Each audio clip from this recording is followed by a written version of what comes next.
Hello everyone. चलो, आ गए वापस सब लोग। तो लेट्स स्टार्ट विथ इकोनॉमिक्स, है ना। Without wasting any time start करते हैं। ओके। एंड अपन कहाँ पे थे? अपन ने डेरिवेटिव तक पढ़ लिया था। बीच का एक मनी मार्केट छूट गया था, और ये जो आखिरी के चार है, ये हमको टाइप्स ऑफ मार्केट कंप्लीट करना है ना। चलो, कंप्लीट करें। एक मिनट ना। हाँ, लेट्स स्टार्ट। ओके। तो हमने कैपिटल पढ़ा, कमोडिटी पढ़ा, डेरिवेटिव्स पढ़ा। अब हम आ रहे हैं मनी मार्केट में। Money market. तो मनी मार्केट टिपिकली ना शॉर्ट टर्म का मार्केट होता है, ठीक है। It is a short term market. ये क्या हो रहा है?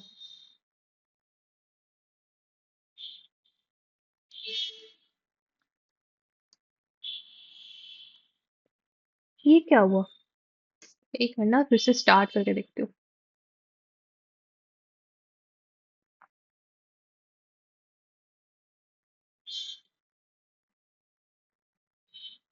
हम्म,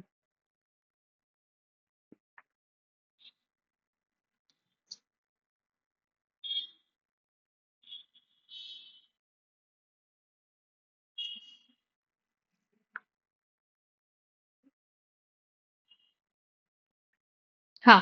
तो जैसे ना, बाकी सारे मार्केट में शॉर्ट टर्म भी चलता है, लॉन्ग टर्म भी चलता है। बट मनी मार्केट ना शॉर्ट टर्म ही रहता है। और ये कौन से मार्केट होते हैं जहाँ पे डेट मार्केट होता है, ठीक है। डेट मार्केट मतलब कि यहाँ पे आपको कहीं की इक्विटी नहीं मिल रही। आप कहीं की ओनरशिप आपको नहीं मिलेगी।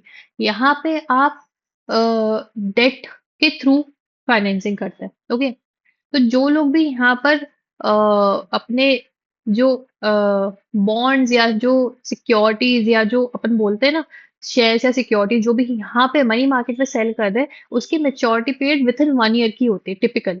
ठीक है। तो यही चीज हम पढ़ने वाले हैं। Money market are short term debt market where participants borrow and lend for duration typically up to 1 year. Okay. इसके इंस्ट्रूमेंट्स क्या है? ट्रेजरी बिल्स है, जो गवर्नमेंट इशू करती, कमर्शियल पेपर्स है, सर्टिफिकेट ऑफ डिपॉजिट है, रेपो अग्रीमेंट्स है, reverse repo agreements है। फॉर एग्जाम्पल यहाँ पे दिया है। एक मैन्युफैक्चरिंग कंपनी है which issues commercial paper with 3 months maturity to raise short term working capital instead of a bank loan. तो बैंक लोन लेने की जगह मैन्युफैक्चरिंग कंपनी क्या करी? एक कमर्शियल पेपर इशू करी, उसकी 3 महीने की मेच्योरिटी है ना। Money market serves as alternative to bank borrowing, provide short-term liquidity and are essential for RBI to conduct effective monetary policies. Okay. तो अगर शॉर्ट टर्म लिक्विडिटी चाहिए, शॉर्ट टर्म के लिए पैसा चाहिए किसी कंपनी को, गवर्नमेंट को, ठीक है, इंडिविजुअल्स को, तो वो लोग क्या करते हैं? वो ये सारी चीजें, जो मनी मार्केट के इंस्ट्रूमेंट्स है, treasury bill, commercial paper, certificate of deposit, ये सब इशू करते हैं, जिनकी मेच्योरिटी पीरियड रहती है, जिसपे इंटरेस्ट मिलता है। क्या मिलता है? इंटरेस्ट मिलता है ना। जितने दिन का, जितने महीने का आप लेते हो ये ट्रेजरी बिल्स, कमर्शियल पेपर, उतने महीने उतने दिन का आपको इंटरेस्ट मिलता है। साथ में आपको प्रिंसिपल भी वापस मिल जाता है। एंड कंपनीज और गवर्नमेंट्स ये शॉर्ट टर्म लिक्विडिटी के लिए रेस करती है कैपिटल इससे, ठीक है। ओके। तो यस, ये है यहाँ पे चीज मनी मार्केट के बारे में। ओके। फिर आता है फॉरेन एक्सचेंज मार्केट। सिंपल है, जहां पे अपन फॉरेक्स करेंसीज में, ठीक है, ग्लोबल मार्केट में डील कर रहे हैं, फॉरेक्स करेंसीज में डील कर रहे हैं, वो फॉरेन एक्सचेंज मार्केट हो गया। तो foreign exchange market is a decentralized global market where participants trade currencies. It consists of banks, commercial companies, central banks, investment management firms, hedge funds, retail forex brokers and investors. ये किसके नाम बता रहे हैं? जो जो इसमें इन्वेस्ट करते हैं या बाय सेल करते हैं, इन सबके नाम बता रहे हैं, ठीक है, कि कौन कौन यहाँ पे इन्वेस्टमेंट करता है। आरबीआई में इंटरवीन टू स्ट्रेंथन और weaken the rupee against the dollar by buying और सेलिंग रुपीज। तो आरबीआई भी इसमें कर सकता है, जब उसको ऐसा लगता है कि रुपी की वैल्यू गिर रही है, बढ़ रही है, उसको स्टेबलाइज करने के लिए वो भी बाय सेल करता है। Multinational corporations like Infosys use the forex market to pay overseas suppliers and staff. Main usage क्या है इसका? Facilitate conversion of one currency into another for businesses, investors, travelers and governments. Foreign exchange market का यही है, currency exchange करवाना। ठीक है। Currency जो हम कन्वर्जन करवाते हैं फॉरेन एक्सचेंज मार्केट से ही करवाते हैं, फॉरेक्स से ही करवाते हैं। ओके। कि हमको कहीं ट्रैवल करना है तो हमें दूसरी करेंसी चाहिए, दूसरी कंट्री करेंसी चाहिए। गवर्नमेंट, बिजनेसेस, इन्वेस्टर्स करते हैं, ठीक है। मल्टी नेशनल कॉर्पोरेशन क्यों फॉरेक्स मार्केट में आ रही है कि वो पे कर सके अपने ओवरसीज सप्लायर्स को, क्योंकि मल्टीनेशनल कंपनी है, ओके, अलग अलग नेशंस में उसकी कंपनी है। तो यहाँ पे बस यही है कि फॉरेक्स मार्केट जो है एक डिसेंट्रलाइज ग्लोबल मार्केट है, ठीक है। और पार्टिसिपेंट्स किसमें एक्सचेंज कर रहे हैं, करेंसीज में एक्सचेंज कर रहे हैं, ओके। तो यहाँ के पार्टिसिपेंट्स ही बता दी कौन कौन पार्टिसिपेंट्स है, यहाँ पे लिखा हुआ है, ये सब कौन है पार्टिसिपेंट्स है, ठीक है। चलो आगे बढ़े, क्रिप्टो करेंसी। अब क्रिप्टो करेंसी क्या होती है? Refers to exchange and OTC platforms where digital currencies and crypto tokens are traded। जहाँ पे डिजिटल करेंसी ट्रेड होती है वो क्रिप्टो करेंसी मार्केट हो गया, ठीक है। करेंसीज कौन कौन सी है? बिटकॉइन है, इथेरियम है, कार्डानो है, on blockchain networks as peer to peer decentralised digital money, okay. इनका इंस्ट्रूमेंट्स दिए हैं कि कौन कौन से इंस्ट्रूमेंट्स में क्रिप्टो करेंसी डील होती है, और ये किस नेटवर्क पे डील होती है? ब्लॉकचेन नेटवर्क पे डील होती है, ओके। इंडिया में क्या क्या है? इंडिया में वजीर एक्स है, कॉइन डीसी एक्स है, कॉइन स्विच कुबेर है, ये सब आपने नाम सुने होंगे।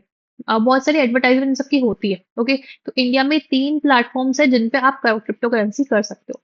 मेन यूसेज क्या है क्रिप्टो करेंसी का? Trading of crypto coins and tokens as alternative digital asset class, allow transfer of digital value, enable blockchain based application। सब कुछ डिजिटलाइज हो रहा है, तो करेंसी को भी डिजिटलाइज कर दिया, करेंसी को भी क्रिप्टो बना दिया, जो कि ब्लॉकचेन नेटवर्क पे डील होती है, ओके। तो उससे क्या हो रहा है कि अब आप डिजिटल किसी चीज पे ट्रेड कर रहे हो। किस पे ट्रेड करो? डिजिटल किसी चीज पे ट्रेड करो। अब वो डिजिटल चीज की प्राइस कैसे होगी, प्राइस कैसे फ्लक्चुएट होगी? तो वो बाय सेल करने पे ही होगी, जितनी डिमांड होगी उतनी उसकी प्राइस बढ़ जाएगी, जितनी डिमांड कम होगी उसकी प्राइस कम हो जाएगी, ओके। तो इसी तरीके से डीलिंग होती है क्रिप्टो करेंसी मार्केट में भी। फिर आता है स्पॉट मार्केट। स्पॉट मार्केट मतलब फिजिकल मार्केट होता है। Refers buying and selling of financial instruments और commodities for immediate delivery. Immediate delivery मतलब कि उसी टाइम ही हो रही है डिलीवरी। जैसे कि gold and crude oil have active spot markets. Gold dwellers use it as a raw material needs. Oil refiners purchase crude oil through spot market। तो gold और क्रूड ऑयल में बहुत ही एक्टिव मार्केट है spot market का, जहाँ पे gold jewellers raw material खरीदना है, उनको गोल्ड खरीदना है, ठीक है, ज्वेलरी बनाने के लिए, कुछ भी करने के लिए, तो वो उसी टाइम स्पॉट डिलीवरी लेते हैं। ऑयल रिफाइनर्स जो रहते हैं उनको क्रूड ऑयल चाहिए, तो स्पॉट मार्केट में इजिली ऑयल ले लेते हैं। Spot prices determine derivative pricing. Main usage क्या है स्पॉट मार्केट का? कि to facilitate exchange of assets at current market price for near term requirements, ठीक है। जैसे अपन ने कमोडिटी मार्केट पढ़ा था, वो फ्यूचर्स में डील करता है। डेरिवेटिव मार्केट पढ़ा था, वो फ्यूचर फॉरवर्ड ऑप्शन स्वैप में डील करता है, मतलब वो फ्यूचर में डील करता है। स्पॉट मार्केट अभी डील करता है, अभी, ठीक है। किस पे? करंट मार्केट प्राइसेस पे डील करता है, फ्यूचर में नहीं, अभी, अभी के अभी। Immediate delivery, current market price and immediate delivery में जो डील करता है उसको आप क्या बोलोगे? स्पॉट मार्केट बोलोगे, ठीक है। फिर लास्ट आता है आपका inter bank lending market. Now what is inter bank? Inter bank मतलब बैंक बैंक में अंदर एक बैंक दूसरे बैंक को, है ना। तो inter bank lending market is a system through which banks lend and borrow short term funds from each other। एक बैंक दूसरे बैंक से short term funds lend and borrow कर रहा है, enabling them to meet temporary shortage और manage excess liquidity। किसी के पास ज्यादा पैसा हो गया तो वो उसको लेंड कर देगा किसी और बैंक को। किसी के पास शॉर्टेज हो गई फंड्स की तो बोरो कर लेंगे दूसरे बैंक को, ठीक है। The clearing corporation of India CCI, ठीक है, facilitates interbank lending through collateralized lending and boring mechanism. ऐसा नहीं कि आपने ऐसे ही पैसा दे दिया, उसको उसके ऊपर कोलैटरल रहता है। जो भी पैसा एक बैंक दूसरे बैंक को दे रही है तो वो बैंक उनसे दूसरी बैंक से कोलैटरल भी लेती है, उसके ऊपर कुछ सिक्योरिटी भी लेती है, which ensure stability of banking system, prevents liquidity crunches and helps optimise use of available funds. एक ना जैसे आपने पढ़ा होगा liquidity rate, CRR, cash reserve ratio, liquidity ratio. तो ये सब आरबीआई स्पेसिफाई करता है सारी बैंक्स को कि आपके पास इतनी लिक्विडिटी होनी चाहिए, इतना कैश रिजर्व होना चाहिए, ठीक है। कुछ बैंक के पास शॉर्टेज पड़ जाती है, उनके पास उतना लिक्विडिटी या कैश रिजर्व रेशो नहीं है। किसी के पास सप्लाई में बहुत ज्यादा है, बहुत ही एक्सेस में है, ठीक है, बहुत ही excess liquidity, excess cash reserve है। तो जिसके पास एक्सेस है वो शॉर्टेज वाले को लेंड कर देता है for the short period of time, temporary usage के लिए, ठीक है। तो उस टाइम पे उसकी शॉर्टेज खत्म हो जाती है, इसके पास जो एक्सेस है उसका काम हो जाता है, and they give it for a interest rate और समथिंग लाइक दैट, है ना। फॉर एग्जाम्पल यहाँ पे दिया है कि बैंक ए के पास सरप्लस फंड्स है, बैंक बी के पास टेम्पररी डेफिसिट है। तो बैंक बी बोरो करता है overside funds from bank A at prevailing interbank interest rate to square its books. ठीक है, इंटरेस्ट रेट पे बस वो जो बोरो लैंडिंग का जो सिस्टम होता है, हम बैंक जैसे बोरो करते हैं वैसे ही बैंक एक दूसरे से भी कर सकते हैं, उसमें भी इंटरेस्ट लगता है। Okay, now this is all about the types of financial market. अपन ने इतने सारे फाइनेंशियल मार्केट्स पढ़े, बहुत ही अलग अलग टाइप के, अलग अलग जगह पे, पर काम एक ही है इनका। क्या करना? फाइनेंसिंग कराना। ठीक है, फाइनेंस करना। जिनके पास शॉर्टेज है उनको मिल जाता है, जिनके पास सरप्लस है वो दे देते हैं, उस पे इन्वेस्ट करके इंटरेस्ट कमा लेते हैं या कुछ प्रॉफिट कमा लेते हैं, है ना। तो काम सबका एक ही है, सब चीज एक ही चीज पे इर्द गिर्द घूमती है कि फाइनेंस कराना, फाइनेंशियल मार्केट को हमें स्ट्रेंथन करना है। ओके, चलो नेक्स्ट। अब यहां तक का बात कंप्लीट हो चुकी है। अब अपन समझेंगे कि इंडियन फाइनेंशियल इकोसिस्टम कैसा है, ओवरव्यू क्या है उसका। Okay, Indian financial ecosystem. The financial system of an economy is a crucial element for economic development. It facilitates flow of funds from householders to business organization, thereby assisting in creation of wealth for the nation। जिनके पास savings है वो invest करते हैं business organisation में, इससे flow of funds बना रहता है। तो यही फैसिलिटेट करने के लिए इंडियन फाइनेंशियल इकोसिस्टम बना। फंक्शंस क्या है फाइनेंशियल सिस्टम के? Allocation and mobilisation of savings. घर में सेविंग बैठे बैठे क्या करेगी, खुद ही बढ़ जाएगी क्या? नहीं। तो हम क्या करते हैं, हम अपनी सेविंग्स को इन्वेस्ट करते हैं कि उन सेविंग्स पे हम कुछ पैसा कमा सके। तो अलोकेट करना और मोबिलाइजेशन करना मतलब सेविंग्स आपकी मूव करे, क्या करे, मूव करे, है ना। घर में एक ही जगह बैठी है डिब्बे के अंदर। Okay, provision of funds. जिनके पास फंड्स नहीं है उनको प्रोवाइड कर दे फंड्स, है ना। जिनके पास फंड्स नहीं है काम करने के लिए उनको फंड्स मिल जाए। Facilitating financial transaction. जो फाइनेंशियल ट्रांजैक्शन है उसको फैसिलिटेट करने के लिए इंडियन फाइनेंशियल सिस्टम बना है। ठीक है, developing financial market. Financial market को डेवलप करना ही बहुत इंपॉर्टेंट है। तुमको पता है कि जिस कंट्री का फाइनेंशियल मार्केट बहुत अच्छा होता है ना, वो कंपनी की जीडीपी, इकोनॉमी बहुत अच्छे से ग्रो करती है, बहुत ही अच्छे से ग्रो करती है, एंड वहाँ के लोग भी बहुत ज्यादा रिच माने जाते हैं, जैसे कि यूएसए। वहाँ का फाइनेंशियल मार्केट बहुत ही अच्छा है, बहुत अच्छा है। सो दे आर गोइंग रैपिडली। वहाँ की कंपनीज भी ग्रो कर रही है, वहाँ के लोग भी ग्रो कर रहे हैं। Okay, provision of legal financial structure. अब फाइनेंशियल स्ट्रक्चर ऐसे ही तो नहीं बन सकता, लीगैलिटी भी होनी चाहिए, उसमें कुछ रूल्स रेगुलेशन होने चाहिए। तो लीगल तरीका भी इंडियन फाइनेंशियल सिस्टम जो है उसका मेन फंक्शन है, लीगल तरीका क्या होगा फाइनेंशियल स्ट्रक्चर का वो प्रोवाइड करना। And financial and advisory services, मतलब कि अब किसी को नहीं मालूम कि हाँ अपने फाइनेंस का क्या करे, तो फाइनेंशियल एडवाइजरी सर्विसेज भी प्रोवाइड करना फाइनेंशियल सिस्टम का काम होता है। किसका काम होता है? फाइनेंशियल सिस्टम का। तो इसमें एक ओवरव्यू दिया है कि क्या क्या फंक्शंस होते हैं। यहाँ पे नीचे अपन इसी को ब्रॉड में पढ़ते हैं जो अपन ने पढ़ा। Allocation and mobilisation of savings क्या मतलब होता है इसका? Financial system facilitates efficient allocation of savings by directing funds from savers to borrowers। ठीक है, क्या हो रहा है? फंड्स डायरेक्ट कहाँ से हो रहा है? सेवर्स टू बोरोवर्स। जिनको पैसा चाहिए और जिनके पास पैसा है वो एक दूसरे से मिलने आकर, है ना। This ensures available capital as channeled towards productive investments, fostering economic growth and development। अब यार घर में अगर मेरे पास पैसा दो, मेरे पास 10 लाख रुपए घर में पड़ा हुआ है, कुछ नहीं होने वाला, वो 10 साल तक वैसे ही पड़ा रहेगा। इससे अच्छा मैं जिसको चाहिए उसको दे दूं, उस पे इंटरेस्ट और प्रॉफिट भी कमा लूं। ठीक है, साथ में जिसको चाहिए वो प्रोडक्शन में लगाए, उसको इन्वेस्टमेंट करे उसकी, है ना। इंडिया की इकोनॉमी को ग्रो करे। अच्छी कंपनीज ग्रो करेंगी तो इंडिया की इकोनॉमी भी ग्रो करेगी, डेवलप होगी। ठीक है, तो इट इज बेटर कि जो सेवर्स है बोरोवर्स तक पहुंचे, अपने फंड्स दे, तो अलोकेट भी होगा और मोबिलाइजेशन भी होगी सेविंग्स की। Provision of funds. Financial institutions such as banks, NBFCs, capital markets provide funds to individuals, business, government for consumption, investment and infrastructure development। मतलब फंड्स किसको चाहिए? बिजनेस, गवर्नमेंट को चाहिए, है ना। किसके लिए? कि वो इन्वेस्टमेंट कर सके, इंफ्रास्ट्रक्चर डेवलपमेंट कर सके, कंजम्पशन कर सके। ओके, तो कौन कौन से इंस्टीट्यूशन है? बैंक्स, एनबीएफसी और कैपिटल मार्केट है जो प्रोवाइड करते हैं फंड्स, जो फैसिलिटेट कर रहे हैं सब चीजों को। Now facilitating financial transactions. The financial system enables the smooth execution of financial transactions, including payments, transfers, and settlements। तो जो ये फाइनेंशियल सेटलमेंट्स करवाने हैं, कैसे करवाएंगे? दो लोग को मिलवा तो रहे हैं हम, तो उनको फैसिलिटेट कैसे करेंगे? तो फाइनेंशियल ट्रांजैक्शन होगा कैसे, एग्जीक्यूट कैसे होगा? तो उसको स्मूथ करने के लिए फाइनेंशियल सिस्टम ही उस चीज को फैसिलिटेट करता है कि पेमेंट्स इजीली हो जाए, ट्रांसफर्स इजीली हो जाए, सेटलमेंट्स इजीली हो जाए। जैसे कैपिटल मार्केट में एनएससी है, तो एनएससी फैसिलिटेट करती है क्या? फाइनेंशियल ट्रांजेक्शन को। बैंक्स है, तो बैंक्स फैसिलिटेट कर रही है फाइनेंशियल ट्रांजेक्शन को, वो सेटलमेंट करवाती है, ठीक है। It provides infrastructure such as payment system and electronic banking platforms for secure and efficient transactions. ठीक है, तो जो हमारे फाइनेंशियल इंस्टीट्यूशंस ये वही पेमेंट सिस्टम बना रही है, वही इलेक्ट्रॉनिक बैंकिंग प्लेटफॉर्म्स बना रही है, जिससे हम सिक्योरली पेमेंट्स कर सके, सिक्योरली सेटलमेंट्स और ट्रांसफर्स कर सके। तो फाइनेंशियल ट्रांजेक्शन भी कौन फैसिलिटेट करा रहा है? Financial system. ओके।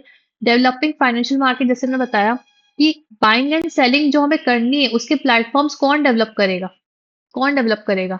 वो फाइनेंशियल सिस्टम ही करेगा। तो financial system fosters the development, enhance liquidity, price discovery and access to capital for investors and issuers. कि इजिली डेवलपमेंट हो, इजिली जो इन्वेस्टर्स जो है बैठे हुए हैं, जो इशूअर्स है, वो इजिली एक जगह पे आके कैपिटल एक्सेस कर सकते हैं। Okay. Provision of legal financial structure. The financial system operates within legal framework established by regulatory authorities, including laws, regulations, and oversight mechanisms governing financial institutions and transactions, ensuring transparency, accountability, and investor protection. तो जिनने invest किया है उनके पास कुछ तो legal backup होना चाहिए, कुछ तो लीगल बैक होना चाहिए ना, तब जाके तो इन्वेस्ट सिक्योरली कर पाएंगे। नहीं तो मैं अगर कहीं पे अपना 10 लाख रुपए लगा रही हूँ, मुझे पता ही नहीं वो पैसा मुझे वापस मिलेगा कि नहीं, मुझे मालूम ही नहीं है कि वो लीगली तरीके से बाउंड है मुझे पे करने के लिए, नहीं। और अगर पे नहीं करता तो मैं कहाँ जाऊंगी उस चीज के लिए?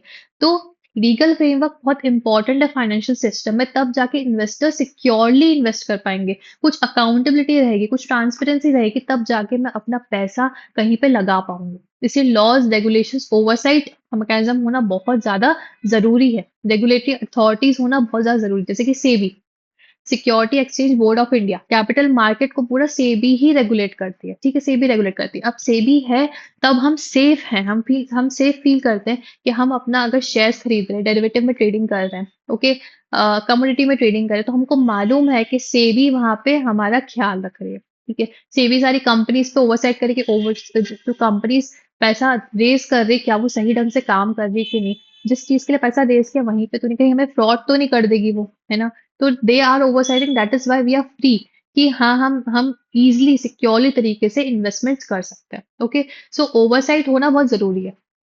Provision of financial and advisory services. Financial institutions offer banking, insurance, investment management, and financial advisory services, assisting in managing finances, mitigating risk, and achieving financial goals. अब आपको पता ही नहीं है कि आप अपने फाइनेंस को कैसे फाइनेंसिस कर सकते हो, कैसे रिस्क मिटिगेट कर सकते हो, कैसे अपने फाइनेंशियल गोल्स अचीव कर सकते हो। तो उसके लिए भी एडवाइजरी कौन दे सकता है आपको? Banking, insurance companies, investment management funds, ठीक है। फाइनेंशियल एडवाइजरी सर्विसेज कुछ बनी हुई हैं, ये सब फैसिलिटेट क्या कर रहे हैं? असिस्ट कर रहे हैं, आपको समझा रहे हैं, आपको बता रहे हैं कि कैसे आपको अपने फाइनेंसिस में डील करना है। ओके। तो ये कितने हैं? एक, दो, तीन, चार, पाँच, छह। ये जो छह फंक्शंस है फाइनेंशियल सिस्टम के, ये बहुत इंपॉर्टेंट है। अलोकेशन करना सेविंग्स को, फंड्स प्रोवाइड करना, ठीक है, रेगुलेटरी सर्विसेज प्रोवाइड करना, मतलब लीगल सर्विसेज प्रोवाइड करना, ट्रांजेक्शन, फाइनेंशियल ट्रांजेक्शन फैसिलिटेट कराना, फाइनेंशियल मार्केट डेवलप करना, और लास्टली फाइनेंशियल और एडवाइजरी सर्विसेज देना। ठीक है। आते हैं फिर नेक्स्ट हम कंपोनेंट्स ऑफ फाइनेंशियल सिस्टम। अब फाइनेंशियल सिस्टम में क्या क्या कंपोनेंट्स आते हैं? मेनली यहाँ पे 5 कंपोनेंट्स हैं, ठीक है। इंस्टीट्यूशंस, इंस्ट्रूमेंट्स, ठीक है, मार्केट्स, फाइनेंशियल सर्विसेज, एंड सबसे इंपॉर्टेंट है मनी, ठीक है। फाइनेंस का मतलब ही क्या होता है? पैसा, मनी, ठीक है। तो फाइनेंशियल इंस्टीट्यूशंस है जो फैसिलिटेट करते हैं, फाइनेंशियल इंस्ट्रूमेंट है जिनके थ्रू आप करते हो, फाइनेंशियल मार्केट है जहां पे मार्केट बना है, जहां पे आपको वो सारे बाइंग सेलिंग के लोग मिलेंगे, एंड फाइनेंशियल सर्विसेज जो प्रोवाइड कर रहे हैं, तो वो जरूरी है कि वो फाइनेंशियल सर्विसेज दे, तब जाके आपको फाइनेंसेस के बारे में पता चलेगा, ठीक है। तो फाइनेंशियल सिस्टम ही यही है जो मनी को यहाँ से वहां कर रहा है, पैसे को यहाँ से वहां कर रहा है। जिनके पास पैसा है वो बॉरोअर्स को दे रहे हैं, फंड्स दे रहे हैं, ठीक है। लोग जो कंपनीज और गवर्नमेंट से रेस कर रही फंड्स, कहाँ से कर रही? फाइनेंशियल सिस्टम से ही कर रहे हैं, ठीक है। तो financial institutions, markets, instrument, services and money are working together. ठीक है, दे आर वर्किंग टुगेदर। चलो आगे बढ़े। अब इनमें अपन पांचों के बारे में कुछ कुछ चीजें समझेंगे, इन पांचों की कुछ कुछ चीजें समझेंगे। फिर की फसाड्स पढ़ के ग्रोथ और फाइनेंशियल सिस्टम का यहाँ तक अपन आते हैं, यहाँ तक कंप्लीट करते हैं। फिर स्टार्ट करेंगे बैंकिंग सेक्टर का। ठीक है, फिर बैंकिंग सेक्टर स्टार्ट करेंगे। चलो, what are financial institutions? Financial institutions क्या है? They are the organisations that bring together investors and borrowers, इनको मिलवा रहे हैं। ठीक है, and ensure smooth functioning of financial system. Financial institutions होंगे ही नहीं तो फाइनेंशियल सिस्टम बनेगा कैसे, फंक्शन कैसे करेगा? तो कोई इंस्टीट्यूशन भी तो होना चाहिए जहां पे ये सारा काम हो। ठीक है, इनके फंक्शंस क्या है? Mobilization of savings, providing loans and advances, assisting businesses in raising capital, managing financial assets, providing financial and advisory services, facilitating restructuring and diversification plan। ठीक है, तो ये इसके क्या है? फंक्शंस है। फंक्शंस क्या है? कि सेविंग्स को मोबिलाइज करना, लोन्स और एडवांसेस प्रोवाइड करना। फाइनेंशियल इंस्टीट्यूशंस क्या है आपके? पहले तो ये बताओ। सबसे पहला तो है बैंक्स, दूसरा हो गया एनबीएफसी, है ना? तीसरा और भी फाइनेंशियल इंस्टीट्यूशंस होते हैं, एफआईस जिनको बोलेंगे। ठीक है, तो ये सारे फाइनेंशियल इंस्टीट्यूशंस क्या कर रहे हैं? इनका काम ही यही है कि आपको लोन देना, एडवांसेस देना, आप बिजनेस में कैसे कैपिटल रेज करें वो बताना, आपके फाइनेंशियल एसेट्स को मैनेज करवाना। ठीक है, फाइनेंशियल और एडवाइजरी सर्विसेज देना। आप अगर रिस्ट्रक्चरिंग कर रहे हो, कोई प्लान डाइवर्सिफिकेशन का लेके आ रहे हो, तो उसको भी फैसिलिटेट करवाते हैं। तो ये सारे फैसिलिटेशंस कौन करवा रहा है? फाइनेंशियल इंस्टीट्यूशन ही करा रहे हैं। जो सारे बैंक के काम है वो सारा फाइनेंशियल इंस्टीट्यूशंस के काम होता है। जो फाइनेंसेस दे रहे हैं आपको, जो पैसा दे रहे हैं आपको, वो हो गए फाइनेंशियल इंस्टीट्यूशंस। क्लासिफिकेशंस क्या है? Intermediaries, non intermediaries, regulators and others. Examples है इसके banks, insurance companies, mutual fund की companies, NBFC, financial advisory firms, ये इसके एग्जांपल्स हैं जो मैंने आपको ही बताया। तो दीज आर फाइनेंशियल इंस्टीट्यूशंस। मान लो कि ये है फाइनेंशियल इंस्टीट्यूशन, ये एक फाइनेंशियल इंस्टीट्यूशन बना हुआ है जो लोन्स वगैरह प्रोवाइड करता है लोगों को। ठीक है, फिर आता है फाइनेंशियल मार्केट। फाइनेंशियल मार्केट कैसे दिखेगा? ये है मार्केट, मान लो सब्जी मार्केट ऐसा गोल में बना हुआ है। ये क्या है? फाइनेंशियल मार्केट है, जहाँ पे सारे बायर्स एंड सेलर्स आ रहे हैं और अपना ट्रांसफर कर रहे हैं फाइनेंशियल एसेट्स को, पैसा दे रहे हैं, ले रहे हैं, इंटरेस्ट ले रहे हैं, डिविडेंड कमा रहे हैं, ये सब कर रहे हैं। फाइनेंशियल मार्केट क्या एक तरीके का मार्केट है जहाँ पे financial assets are created to be transfer. जैसे हमने शेयर्स बनाए, स्टॉक्स बनाए, बॉन्ड्स बनाए, है ना? ये सब क्या है? ये सब हम सिक्योरिटीज बनाई। तो ये सब फाइनेंशियल एसेट्स है जिनमें हम जिसको क्रिएट करके ट्रांसफर करते हैं। Financial asset represents a claim to future payment, interest income and dividend income. हम फाइनेंशियल इंस्ट्रूमेंट्स जो एसेट्स बना रहे हैं उसका मतलब क्या है? कि हम फ्यूचर में इस पे इंटरेस्ट कमा सकते हैं, डिविडेंड कमा सकते हैं। ठीक है, पेमेंट ले सकते हैं इनसे वापस। टाइप्स क्या है? Money market, 1 day to 1 year रहता है, high liquidity. Capital market long term रहता है, जहाँ पे कैपिटल फॉर्मेशन होता है। शेयर्स, डिबेंचर्स, बॉन्ड्स ट्रेड होते हैं। फिर फॉरेन एक्सचेंज मार्केट जहाँ पे करेंसी मार्केट है। क्रेडिट मार्केट जहाँ पे लोन अपन ले रहे हैं बैंक्स, एफआईस और एनबीएफसी से। तो यहाँ पे चार टाइप के मार्केट के टाइप्स बता दिए। फाइनेंशियल मार्केट, मनी मार्केट हमने पढ़ चुके, कैपिटल मार्केट पढ़ चुके, फॉरेन एक्सचेंज मार्केट पढ़ चुके, क्रेडिट मार्केट जो बैंक लेंडिंग वाले रहते हैं कि बैंक लोन्स प्रोवाइड कर रहे हैं, एनबीएफसी लोन्स दे रही है ना? तो ये सब क्या है? फाइनेंशियल मार्केट है। फिर आता है फाइनेंशियल इंस्ट्रूमेंट्स। ये होता है इंस्ट्रूमेंट जो लोगों के पास रहेगा। ठीक है, फाइनेंशियल इंस्टीट्यूट में इंस्ट्रूमेंट्स क्या है? फाइनेंशियल एसेट्स या सिक्योरिटीज है which are traded in financial market. ये कहाँ पे ट्रेड हो रहे हैं? ये फाइनेंशियल मार्केट में ट्रेड हो रहे हैं। फाइनेंशियल मार्केट कहाँ पर है? फाइनेंशियल इंस्टीट्यूशंस बना रहा है। ठीक है, representing a claim on future payments of principal, interest income, dividend income. Examples क्या है? Equity share, preference shares, bonds, debentures, treasury bills. ठीक है, जो यहाँ पे मार्केट्स में डील होता है, इसी इंस्ट्रूमेंट्स में मार्केट डील करता है। फिर आती है फाइनेंशियली सर्विस। फाइनेंशियल सर्विसेज क्या होती है? Products and services provided by financial institutions. कौन प्रोवाइड कर रही है? इंस्टीट्यूशंस प्रोवाइड कर रही है फाइनेंशियल सर्विसेज को for effective management of funds. These services help raising finances, investment management, risk management, payment and settlement, borrowing and lending decisions। ठीक है, क्या हेल्प करती है सर्विसेज? कि हम फंड्स कैसे रेज करें, ठीक है, इन्वेस्टमेंट कैसे करें, रिस्क कैसे मैनेज करेंगे, पेमेंट सेटलमेंट कैसे होगा, बोरिंग और लेंडिंग डिसीजंस हम कैसे लेंगे। तो ये सारी सर्विसेज मतलब कंसल्टेंसी दे रहे हैं। ठीक है, कंसल्टेंसी दे रहे हैं। एग्जाम्पल क्या है? लीजिंग कंपनीज जो होती है वो आपको कंसल्टेंसी देती है, mutual fund companies, merchant bankers help करते हैं, पोर्टफोलियो मैनेजर्स आपकी पोर्टफोलियो संभालते हैं, बिल डिस्काउंटिंग कंपनीज आपके बिल डिस्काउंट करते हैं, which are specialized in credit rating, venture capital funding, depository services, merchant banking and book building. ये सब चीजें आपको फंड कैसे रेज करना है वो बताती है। फंड कैसे रेज करना है, जो भी रिस्क रहेगी फंड रेजिंग में वो कैसे आप मैनेज करोगे, इन्वेस्टमेंट कैसे करना है आपको, कहाँ पे इन्वेस्टमेंट करना है, आपके रिस्क पोर्टफोलियो के हिसाब से कहाँ आपको इन्वेस्टमेंट करनी चाहिए, वो सारी कंसल्टेंसी सर्विसेज कौन दे रहा है? फाइनेंशियल सर्विसेज दे रहा है। क्या देते हैं आपको? कंसल्टेंसी देते हैं। ठीक है। फिर आता है पैसा। मनी क्या? Money is anything accepted as payment for goods and services and repayment of that. Money ऐसी चीज है जिसको हम हर चीज के लिए एक्सेप्ट करने को रेडी है। गुड्स एंड सर्विसेज के लिए भी एक्सेप्ट करने को रेडी है, उसके लिए पेमेंट भी हम उसी में करते हैं। डेट विच रीपेमेंट करने के लिए मनी होता है। तो फंक्शंस क्या है मनी के? एक मीडियम ऑफ एक्सचेंज है, स्टोर ऑफ वैल्यू है, स्टैंडर्ड ऑफ डिफर्ड पेमेंट है एंड फैसिलिटेट करता है ट्रेड और कॉमर्स को। तो money simplifies exchange of goods and services and remove difficulty of the barter system. Everyone knows what is barter system, जहाँ पे आप गुड्स के बदले गुड्स दे रहे हो। बट उसमें क्या डिफिकल्टी थी कि अगर सामने वाले को उस गुड्स की नीड ही नहीं है जो मैं उसको दे रही हूँ तो मुझसे वो एक्सचेंज करेगा ही नहीं। बट पैसा ऐसी चीज है, मनी ऐसी चीज है जिसके लिए उसको सोचना नहीं पड़ेगा। वो जो भी गुड्स सेल कर रहा है उसके लिए वो मनी लेने को रेडी, क्योंकि वो मनी से कुछ और भी अपने मन के लिए खरीद सकता है। ठीक है।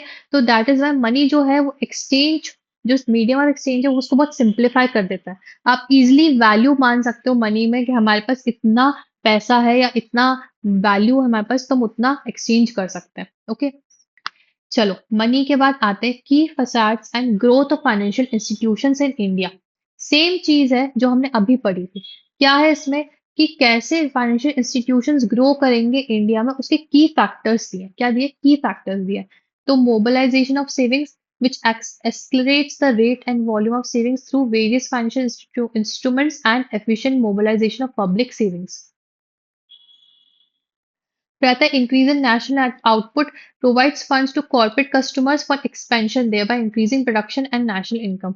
भाई उनको फंड मिलेगा, कॉर्पोरेट हाउसेस को, जो कंपनीज है उनको फंड मिलेगा तो अपना काम एक्सपैंड करेंगी। ठीक है, ज्यादा अच्छा काम करेंगी, ज्यादा अच्छा प्रोडक्ट्स बनाएंगी। ठीक है, उससे क्या होगा? प्रोडक्शन ही बढ़ेगा और भाई नेशनल इनकम भी बढ़ेगी। तो इकोनॉमी के हिसाब से, इंडिया के हिसाब से बहुत अच्छा होता है।